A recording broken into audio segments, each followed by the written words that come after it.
Faith marks the beginning of a triumphant life.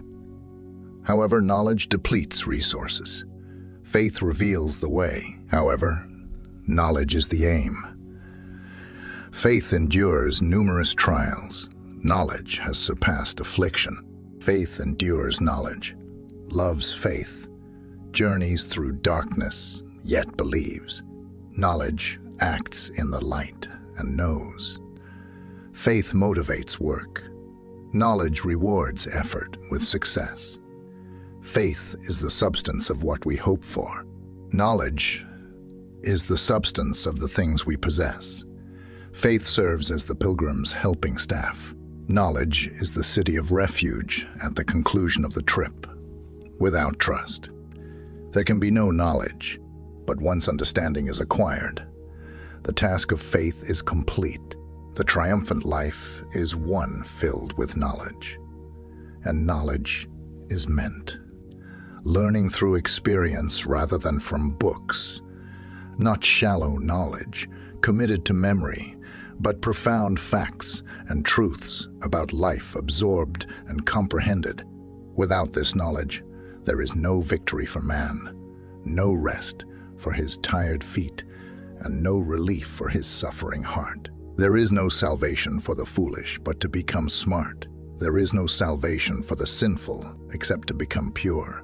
There is no escape for man from the turmoil and problems of life, except via divine understanding obtained through the path of a pure and blameless existence. Their permanent tranquility can only be found in an enlightened mental state, and a pure life and an enlightened mind are the same thing. But there is hope for the dumb, for wisdom can be gained. There is hope for the immoral, because purity can be embraced. All men are liberated from the trials and tribulations of life, because anyone who wishes to do so, rich or poor, learned or unlearned, can take the lowly path of blamelessness, which leads to perfect understanding. And as a result, the prisoners are set free, and the defeated are victorious. There is joy in the highest heights, and the world rejoices. The man of wisdom, having triumphed over himself, triumphs over sin, wickedness, and all the disharmonies of life that arise from the old mentality, tainted by sin and sorrow. He has created a new consciousness, characterized by purity and calm. He has passed away from the old world of evil and has been reborn in a new world of love and perfect law, free of evil, and he has attained immortality via good. Anxiety and terror, grief and lamentation, disappointment and regret, wretchedness and regret. These things do not belong in the world of the enlightened.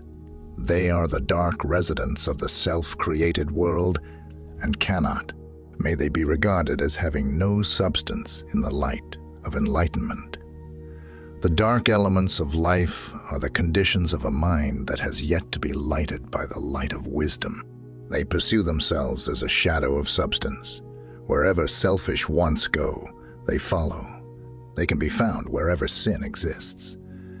There is no peace in self. There is no light within oneself, and where the flames of tempestuous passions and devouring wants meet, the calm breezes of wisdom and peace are not sensed.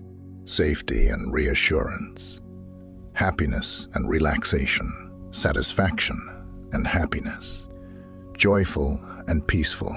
These are the lasting goods of the wise, earned by the right of self-conquest, the results of righteousness, the rewards of a blameless life. Enlightenment is the foundation of a fulfilling existence. Knowing and the spirit of knowing brings serenity. To triumph over oneself in all aspects of life requires understanding life as it is in truth, rather than how it seems in one's own nightmare. It is to be at peace in any circumstances, and not to be troubled or saddened by everyday events. The ripe scholar is no longer concerned by faulty work and incomplete teachings, and the unpleasant reprimands and punishments given by his tutors are eternally forgotten.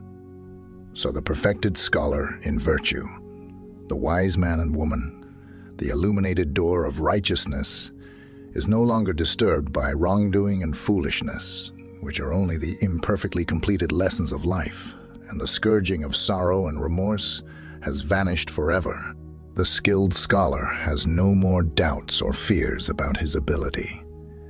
He has overcome and spread his intellectual ignorance. He has learned and is aware of it.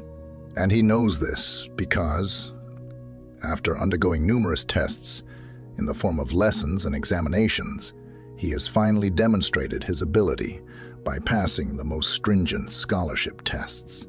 And he no longer fears, but rather rejoices when tough tests are used to demonstrate his aptitude. He is capable, confident, and happy. Even yet, the skillful doer of virtue is no longer plagued by doubt and anxiety about his future. He overcame and scattered his heart's ignorance.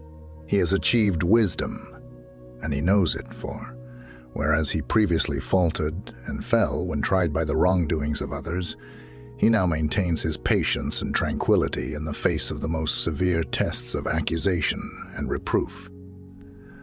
This is the beauty and victory of divine knowledge, comprehending the nature of all deeds, good and ill. The enlightened doer of good deeds is no longer affected by the evil actions of others. Their behaviors towards him will never give him anguish, sadness, or deprive him of calm. After taking refuge in good, evil can no longer reach or harm him.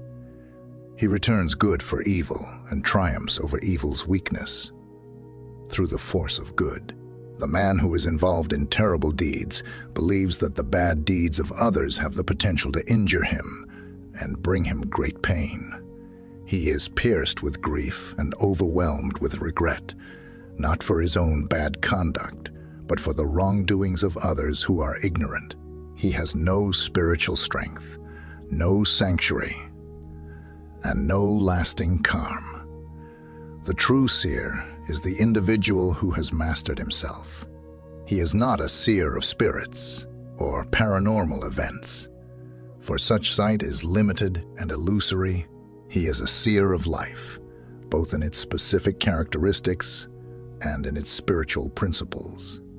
The visionary of the spiritual realm, cosmic law, cosmic love, and cosmic liberty, the man of knowledge and victory, who has flung off his terrible thoughts of self, has awoke with a new vision of a new and glorified world. He is a seer of the eternal, endowed with perfect love and unending calm. He is lifted far above all sorts of aspirations, limited goals, selfish love and hatred, and he is so hoisted up. He recognizes the natural order of things and does not mourn when confronted with the unavoidable. He is above the realm of sadness, not because he has become cold and harsh, but because he lives in a love in which no idea of self can enter, and the well-being of others is everything. He is sorrowless because he is unselfish. He is at peace because he understands that whatever he receives is wonderful, and anything he loses is equally excellent. He has transformed sadness into love and is filled with boundless empathy and compassion. His strength is not violent, ambitious, or worldly, but pure, serene, and divine. And he possesses a latent strength that knows when to stand firm and when to bend for the benefit of others and the planet. He is a teacher, although he says little. He is the master. However, he has no ambition to rule others. He is a conqueror who makes no attempt to subdue his fellow humans. He has become a cognizant instrument for the application of cosmic law, as well as an intelligent, enlightened entity, driving the race's growth. Let the good news of the new period spread throughout the world. There is purity for the sinful and comfort for the distressed, healing for the heartbroken and victory for the vanquished. Your heart is soiled with sin and torn between clashing desires. There is a place of power, a stronghold. You are the abode of the highest good, and the scepter of victory awaits you. The lofty seat of dominion is deeply ingrained in your psyche.